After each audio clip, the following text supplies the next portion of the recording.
நீங்க சொல்லுங்க சொல்லுங்க சொல்லுங்க சொல்லுங்க சொல்லுங்க. ஹாய் டூட்ஸ், நீங்கள் சொல்லுங்க. இன்னைக்கான கொஸ்டின் என்னன்னா, உங்கள் ஃபேமிலிலையோ இல்லை உங்கள் ஃப்ரெண்ட்ஸுக்கோ உங்களுக்கு ரொம்ப பிடிக்காதவங்க பிடிச்சவங்க யாருக்காவது வந்து கொம்பு முளைக்கணும் இல்லைனா வந்து வால் இருக்கணும் அப்படின்னா யாருக்கெல்லாம் இருக்கணும்? அதான் டூட்ஸ் கிட்ட கேட்டு தெரிஞ்சுக்க போகிறோம். வால் முளைக்கணும்னா என் தம்பிக்கு தான் நான் சொல்லுவேன். வீட்டில் செம்ம சேட்டை பண்ணுவான், பயங்கரமாக இருக்கும். கொம்பு முளைக்கணும்னா என் எக்ஸில் அவரு தான். எக்ஸில் இருக்கா கொம்பு முளைக்கணும்? எதனால?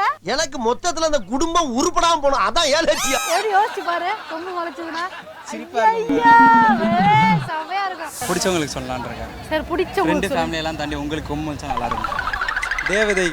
தேவதைக்கு கொம்பு வச்சா எப்படி இருக்கும்? யாரோ பெத்த புள்ள ஏக்கம் கண்ணுக்குள்ள. ஏஞ்சல். உனக்கு தெரியுமா, இது கூட ஏஞ்சல் தான். ஏஞ்சலா? ஆமா. அதனால உங்களை பார்த்து சொன்னேன். உனக்கெல்லாம் மனசாட்சி இல்ல, நீ எல்லாம் அக்கா தங்கச்சியோட பிறக்கல. டூட் சொல்லுங்க, இப்போ பார்த்தீங்கன்னா உங்கள் ஃபேமிலியில் இல்லை வந்து உங்கள் ஃப்ரெண்ட்ஸ் யாருக்காவது கொம்பு முளைக்கணும்னா யாருக்கு முளைச்சா நல்லா இருக்கும்?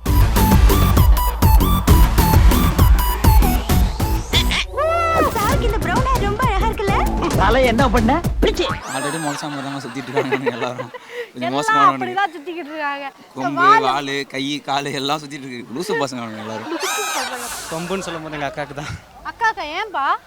அக்கா கொஞ்சம் அதிகமாக அட்வைஸ் பண்ணுவாங்க. ஓவர் அட்வைஸ் பண்ணிக்கிட்டு என்ன சும்மா? என் தம்பிக்கு தம்பிக்கா ஏன் ரொம்ப தொலை பண்ணே இருப்பாங்க. என்ன தொல்லை பண்றாரு சொல்லுங்க பாப்போம். ஃபுல்லா கொட்டிக்கிட்டு முகத்தை அப்படி வச்சிட்டு இருக்கான், அவ்வளவுதான். ஆமாப்பா 7 தோசைப்பா. தெரியாதா? கணக்க நோட்ல போறான்னு தோசையில போட்டுருக்க. டூட் சொல்லுங்க, உங்களோட லைஃப்ல உங்க ஃபேமிலி மெம்பர்ஸ்க்கு இல்லனா வந்து உங்க ஃப்ரெண்ட்ஸ்க்கு கொம்பு முளைக்கணும் யாருக்கு முளைச்சா நல்லா இருக்கும்? அக்காக்கா அக்காக்கா ஏன் அக்காக்கு? ஓவரா டார்ச்சரிங்க்கா. டார்ச்சரிங் பண்றவங்களுக்குலாம் கொம்பு முளைச்சு ஆகணும்டா. அதாவது என் ஃப்ரெண்ட்ஸ்லேயே பார்த்தீங்கன்னா ரொம்ப ஆட்டிடியூட் காட்டுவாங்க பார்த்தீங்களா, அவங்களுக்கு வேணா கொம்பு அந்த முளைக்கணும். ஆட்டிடியூட் பீப்புள்லாம் யாருன்னு லிஸ்ட் அவுட் பண்ணி பார்ப்போம். இல்லை, பார்க்கறதுக்கு சுமாராக தான் இருப்பாங்க, ரொம்ப சீன் போடுவாங்க. ஆள் யாருக்கு முளைச்சா நல்லா இருக்கும்? வால் வந்து எங்கள் அப்பாவுக்கா. டெய்லி ஏன் அப்பாக்கு? ஒரு நாள் விடாமல் அட்வைஸ் பண்ணாருக்கா. சோத்துல கை வச்சதுலேருந்து தூங்குற வரைக்கும் அட்வைஸ். அவர் சொன்ன அந்த வார்த்தை தான் எனக்கு உழைப்ப கத்து கொடுத்தது. அவர் சொன்ன அந்த வார்த்தை தான் என்ன முன்னேற தூண்டுச்சு. டூட் சொல்லுங்க, உங்க லைஃப்ல உங்க ஃப்ரெண்ட்ஸ்க்கு இல்ல ஃபேமிலில யாருக்காவது கொம்பு முளைக்கணும் யாருக்கு முளைச்சா நல்லா இருக்கும்? எங்கள் அப்பாவுக்கு முளைக்கணும். உன்னை பெத்து வளர்த்ததுக்கு இதானா மிச்சம்? ஏன் அப்பாக்கு? ஆமாம், அவர் எனக்கு கொஞ்சம் பிடிக்காது, அதனால அவருக்கு அப்பாவை முளைக்கணும். பிடிக்காதா? அப்பா பிடிக்காதுன்னா ஒரு சில சுச்சுவேஷன்ஸில் நம்மள ரூல் பண்ணுவாங்க. இந்த வயசுல பெரியவங்க சொல்றதெல்லாம் தப்பா தெரியும். நாம என்ன செய்யறோமோ அதான் கரெக்டா தோணும். என்ன இது ரெண்டும் கெட்டாவே. Only my brother and another one is my father.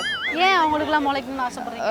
Because they are like a hell for me. Like ஹெல்லா? உலகத்திலே நம்மளுக்கு துரோகம் நினைக்காத ஒரே ஜீவனுங்க அம்மா அப்பா மட்டும்தான். அவங்கள நம்பு, வேற யாரையும் நம்பாத. என்னம்மா இப்படி பேசுற? It was like that, so I said the truth. அப்பா கோவப்படுறதையும் திட்டுறதையும் தப்பு நினைக்கிற எந்த புள்ளையும் முன்னுக்கு வர முடியாது. ஆள் யாருக்கு முளைச்சா நல்லா இருக்கும்? வால் வந்து எங்கள் அப்பாவுக்கா. எங்கள் அப்பாவுக்கு முளைக்கணும். வால் வந்து எங்கள் அப்பாவுக்கு மோசம் நல்லா இருக்கும். ஏன் அவங்களுக்குலாம் முளைக்கணும்னு ஆசைப்படுறீங்க? Because they are like a hell. எனக்கு கொஞ்சம் பிடிக்காது, அதனால அவர் முளைக்கணும். பிடிக்காதா? நீங்க சொல்லுங்க டியூட்.